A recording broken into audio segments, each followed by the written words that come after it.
अपन BSc second year में real analysis पढ़ रहे थे और रियल एनालिसिस में अपना चल रहा था रियल सीक्वेंस।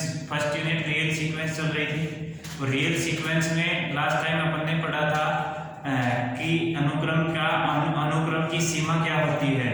ठीक है, हमने पढ़ा था अनुक्रम की सीमा बिंदु, उन पे नोट लिखे थे दो। अनुक्रम की जो सीमा है वो सीमा बिंदु होते हैं, परंतु सीमा बिंदु सीमा नहीं होती है। उसके लिए अपन ने एक एग्जांपल देखा था, xn बराबर -1n। ठीक है, xn बराबर -1n देखा था, जिसके सीमा बिंदु 1 और -1 थे, जबकि सीमा का अस्तित्व नहीं था। ठीक है, उसके बाद में हमने एक एग्जांपल और देखा था कि xn बराबर 1/n, जिसकी लिमिट का अस्तित्व था, यानी कि सीमा का अस्तित्व था। तब हमने कहा था कि जो इसकी सीमा है वही इसका सीमा बिंदु है। ठीक है, ये अपन ने पढ़ा था। अब इसके बाद में आता है कन्वर्जेंट सीक्वेंस, यानी कि अभिसारी अनुक्रम, अपसारी अनुक्रम और दोलनीय अनुक्रम।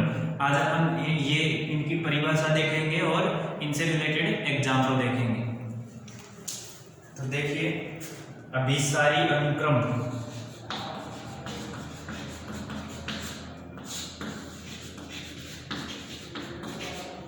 Convergent sequence.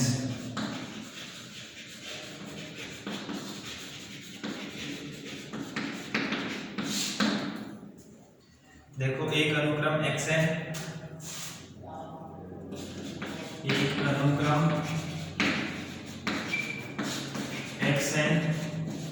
अभिसारी अनुक्रम कहलाता है। एक अनुक्रम xn अभिसारी कहलाता है।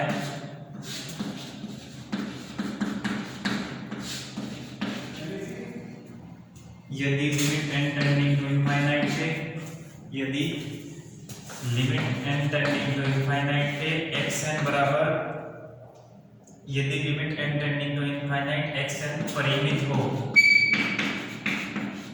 या L लिख के अपन ने पिछले लेक्चर में t लिखा था, limit n tending to infinite xn बराबर t, और t कोई परिमित संख्या हो। ठीक है, t परिमित संख्या हो तो सीक्वेंस यानी कि अनुक्रम अभिसारी अनुक्रम कहलाता है। अर्थात परिमित होती है, अर्थात यदि xn की सीमा, यदि xn की सीमा t हो, t परिमित हो,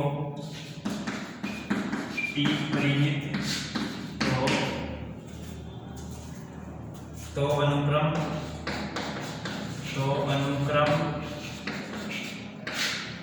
xn t को अभिसरित करेगा, t को अभिसरित होती है तथा इसको निम्न प्रकार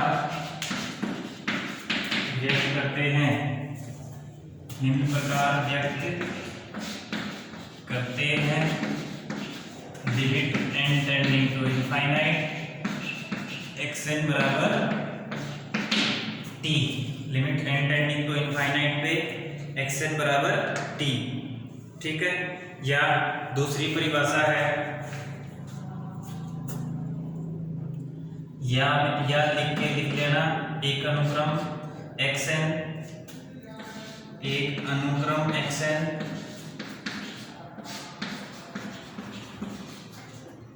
संख्या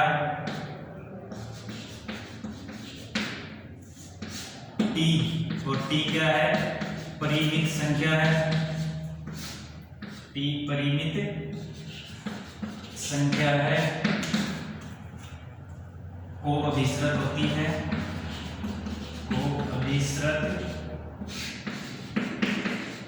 है, यदि और केवल यदि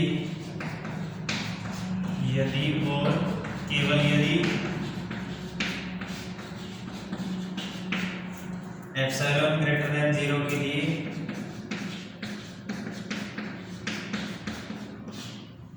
एक प्राकृत संख्या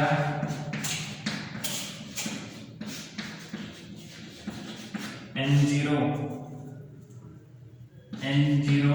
और जो एप्सिलॉन पर निर्भर करती है, ठीक है, n0 एप्सिलॉन पर निर्भर करती है, विद्यमान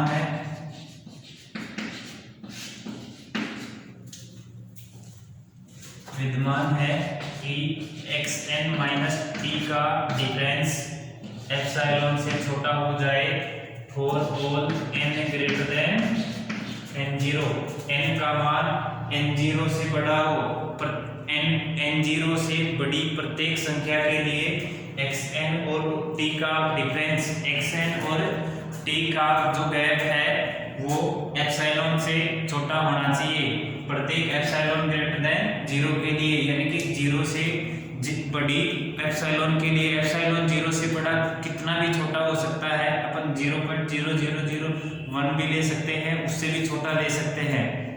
उसके लिए xn और t का जो डिफरेंस है वो हमेशा एप्सिलॉन से छोटा आएगा, ठीक है। जैसे मैं एक एग्जांपल की बात करूं तो एग्जांपल अपन ने पहले भी दिया था कि xn बराबर, एग्जांपल खास ले रहा हूं मैं, xn एक सीक्वेंस जो ली है मैंने, xn बराबर 1/n ले रहा हूं, ठीक है।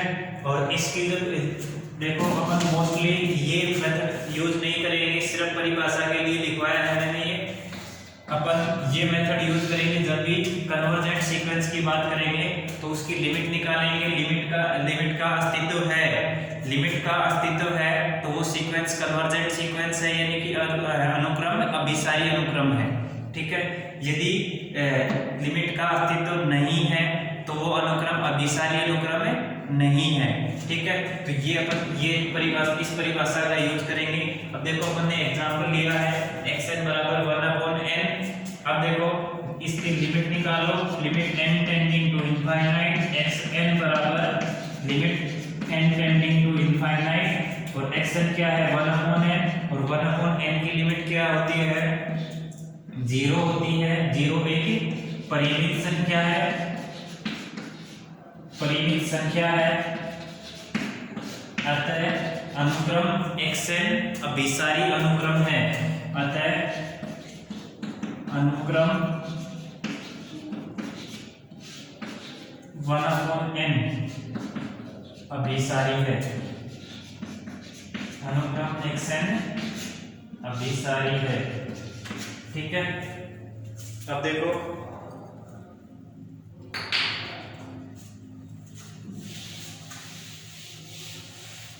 यदि अनुक्रम की लिमिट फाइनाइट चली जाए, कोई परिमित संख्या चली जाए तो अनुक्रम अभिसारी होता है। यदि अनुक्रम की लिमिट परिमित संख्या नहीं हो तो अनुक्रम अभिसारी नहीं होता है, वो अनुक्रम अपसारी भी हो सकता है और वो अनुक्रम दोलनीय भी हो सकता है, ठीक है। दूसरी परिभाषा है एक अनुक्रम xn संख्या t को अभिसृत होती है, यानी कि t पर कन्वर्ज करता है यदि और केवल यदि एप्सिलॉन ग्रेटर देन 0 के लिए एक प्राकृत संख्या n0 जो एप्सिलॉन पर डिपेंड करती है, एप्सिलॉन पर निर्भर करती है, ऐसे विद्यमान हो कि xn और t का डिफरेंस, xn और t का जो गैप है वो एप्सिलॉन से छोटा रहे जब प्रत्येक n ग्रेटर देन n0 के लिए, यानी कि प्रत्येक पूर्णांक धनात्मक पूर्णांक n0 से बड़े के लिए। हमने एक एग्जांपल लिया है xn बराबर 1/n जिसकी limit n tending to infinite पे 0 जा रही है। 0 एक परिमित संख्या है और परिमित संख्या है तो अनुक्रम xn बराबर 1/n अभिसारी अनुक्रम है, ठीक है। नेक्स्ट आती है अपसारी अनुक्रम। अपसारी अनुक्रम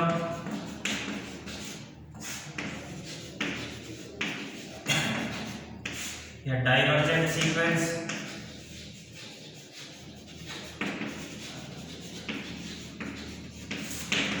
डाइवर्जेंट सीक्वेंस क्या होती है, यदि अनुक्रम की सीमा का अस्तित्व, या ऐसे कहें कि एक अनुक्रम xn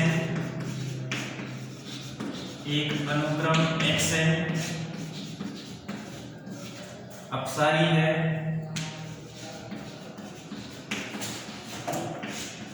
अपसारी है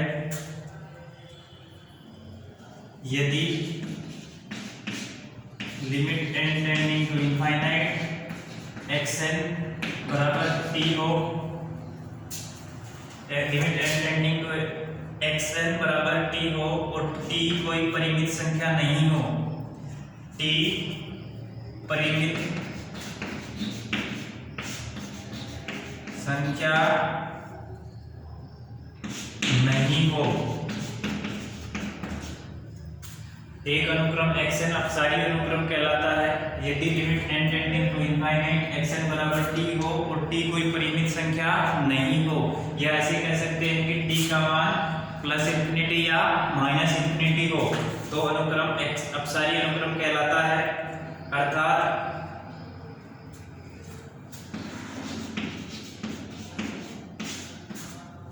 limit n tending to infinite xn परिमित नहीं है, limit n tending to infinite xn परिमित नहीं है, या limit n tending to infinite xn बराबर प्लस का इनफाइनाइट या माइनस इनफाइनाइट है। ठीक है, limit n tending to infinite xn बराबर प्लस इनफाइनाइट या माइनस इनफाइनाइट है। ठीक है, यह दूसरी परिभाषा है, और लगा के दूसरी परिभाषा लिख लो। एक अनुक्रम अपसारी कहलाती है, एक अनुक्रम अपसारी कहलाती है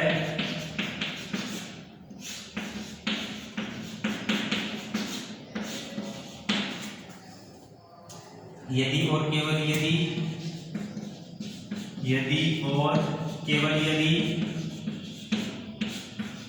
k ग्रेटर देन 0 के लिए k ग्रेटर देन 0 एक ऐसी प्राकृत संख्या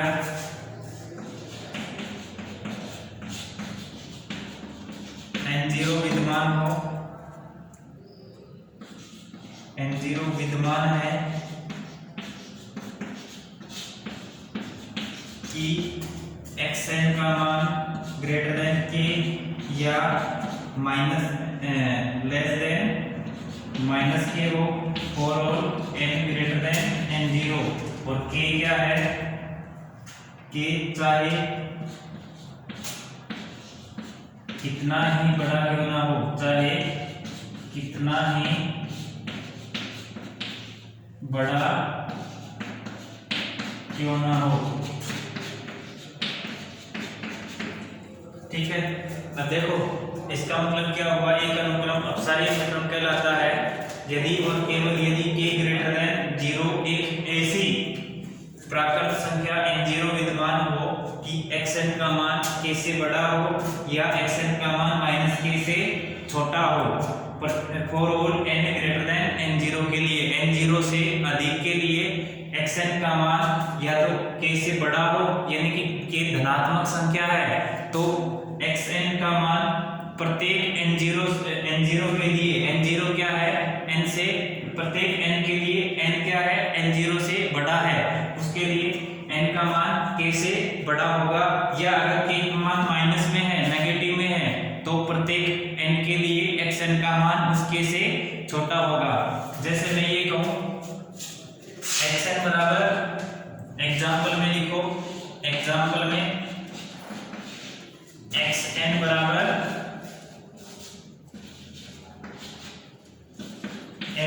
xn बराबर मैंने ले लिया 1, सॉरी n ले लिया। अब देखो xn बराबर n पर पहली वाली परिभाषा लगाते हैं, तो limit n tending to infinite पे xn बराबर, xn की जगह मैं सीधा n लिख देता हूँ, limit n tending to infinite n बराबर, n की जगह इनफाइनाइट रखेंगे तो इनफाइनाइट प्लस का अनंत, इनफाइनाइट आ गया, अनंत क्या है, अपरिमित संख्या है,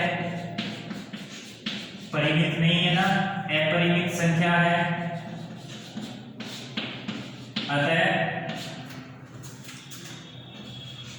अतः अनुक्रम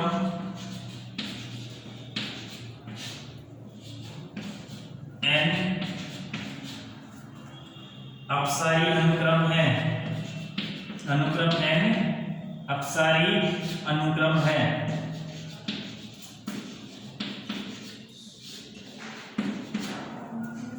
ठीक है, अनुक्रम n क्या है? अपसारी अनुक्रम है।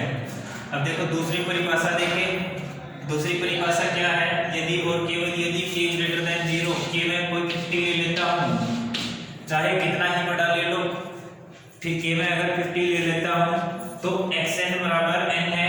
xn का मान 51 लेने पर n का मान n0 का मान 51 ले ले तो 51 से बड़े प्रत्येक के लिए, 51 से बड़े प्रत्येक प्राकृत संख्या के लिए xn का मान, 51 से बड़ी प्रत्येक प्राकृत संख्या के लिए xn का मान x 50 से बड़ा आएगा, और बड़ा आएगा तो ये अनुक्रम कैसा होगा? अपसारी अनुक्रम होगा। ठीक है, या दूसरी परिभाषा में सीधा लिमिट निकाल लो, और लिमिट निकालोगे तो लिमिट निकालने के बाद अपन क्या, लिमिट अनंत आई प्लस का अनंत प्लस अनंत आई तो अपरिमित संख्या है, अपरिमित संख्या है तो ये अपसारी अनुक्रम है।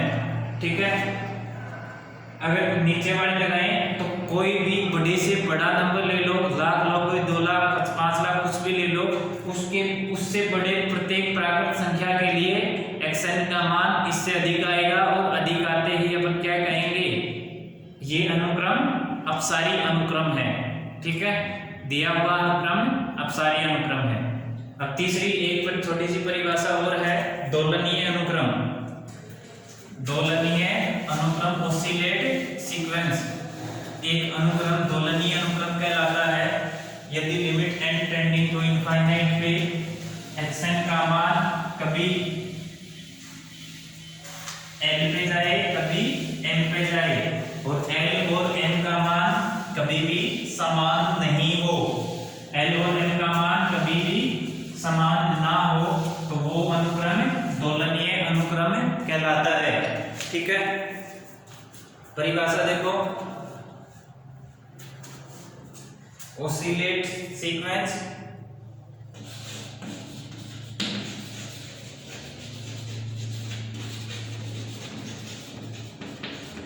दोलनीय या दोलनीय अनुक्रम।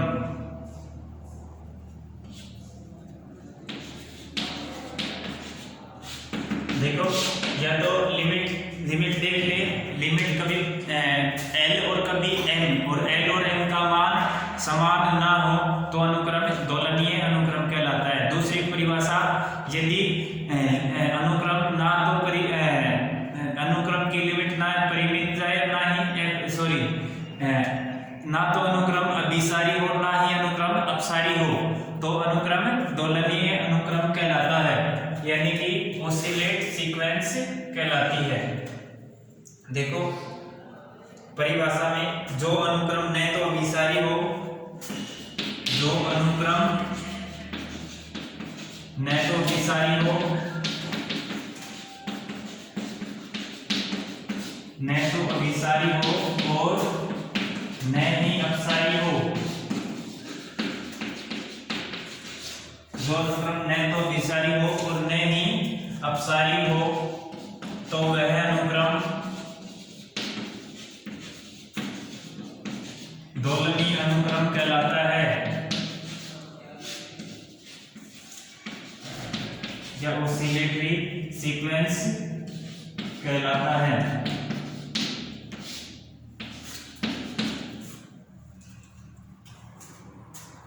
दोलनीय अनुक्रम परिमित अथवा अपरिमित रूप से दोलनी करता है यदि अनुक्रम परिबद्ध व अपरिबद्ध हो। दोलनीय अनुक्रम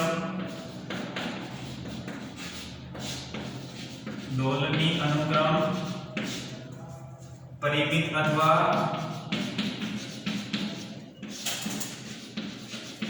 अपरिमित,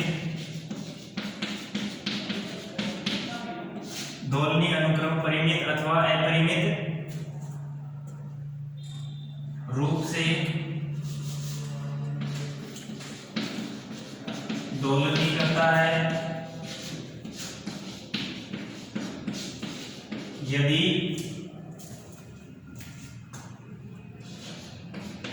अनुक्रम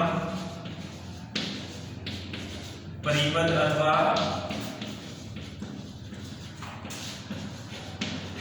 अपरिपथ हो।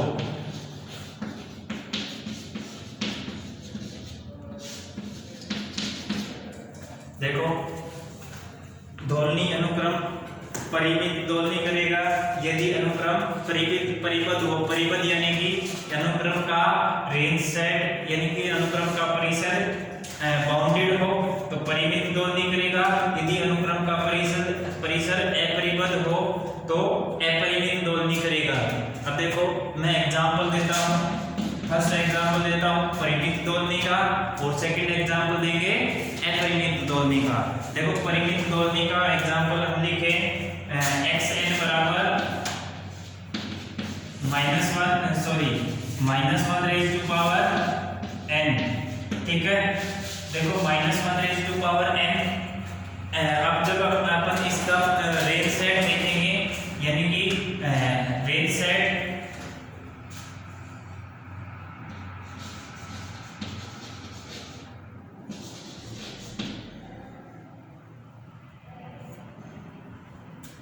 रेंज सेट क्या होगा, जब n का मान इवन होगा तो +1 होगा और यदि n का मान ओड होगा तो -1 रेज़ टू पावर ओड होगा तो ये -1 ही रहेगा। तो रेंज सेट में केवल दो एलिमेंट आएंगे, दो अवयव आए, अनुक्रम परिबद्ध है। और देखो जब limit n tending to infinite लगाओगे तो कभी +1 और कभी -1 यानी कि जब अगर n है, n का मान इवन रहेगा तो +1 रहेगा और n का मान ओड रहेगा तो -1 रहेगा। यानी कि ये परिमित दोलनी अनुक्रम है। या दूसरी भाषा में ये देखो कभी +1 कभी -1, ना तो विसरित कर रहा, ना तो लिमिट एग्जिस्ट कर रही और ना ही इनफाइनाइट जा रही है। यह अनुक्रम न तो अभिसारी है और न ही अपसारी है तथा अनुक्रम का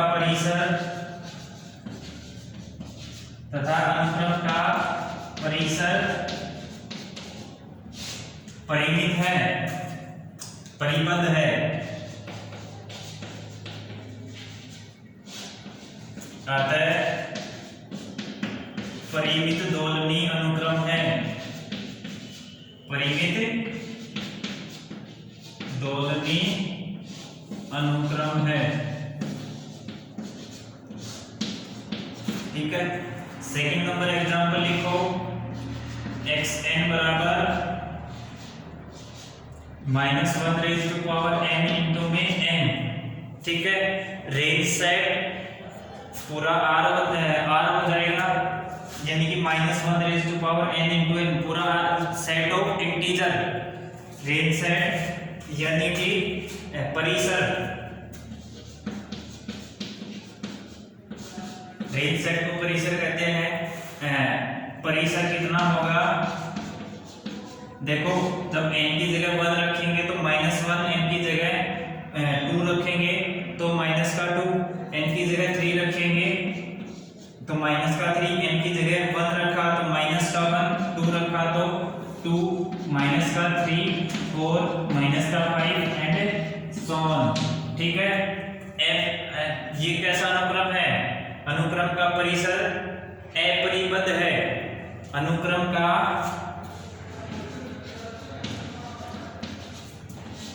परिसर अपरिबद्ध है तथा न तो अभिसारी है और न ही अपसारी है। न तो अभिसारी है और न ही अपसारी है। अतः अनुक्रम xn अपरिमित दोलनी अनुक्रम है। कहते हैं अनुक्रम xn अपरिमित दोलनी है। अनुक्रम xn कैसा है? अपरिमित दोलनी है। ठीक है, देख तो हमने क्या पढ़ा? सीक्वेंस पढ़ी, sequence convergent sequence, divergent sequence and oscillate sequence. ठीक है, ये तीनों सीक्वेंस के बारे में देखा और इनके एग्जाम्पल देखे। बुक में और भी एग्जाम्पल दे रखे हैं, उनको देखना। आप कुछ नहीं समझ में आए तो कमेंट करना। नेक्स्ट लेक्चर में आपकी प्रॉब्लम के साथ में आगे बढ़ेंगे। धन्यवाद।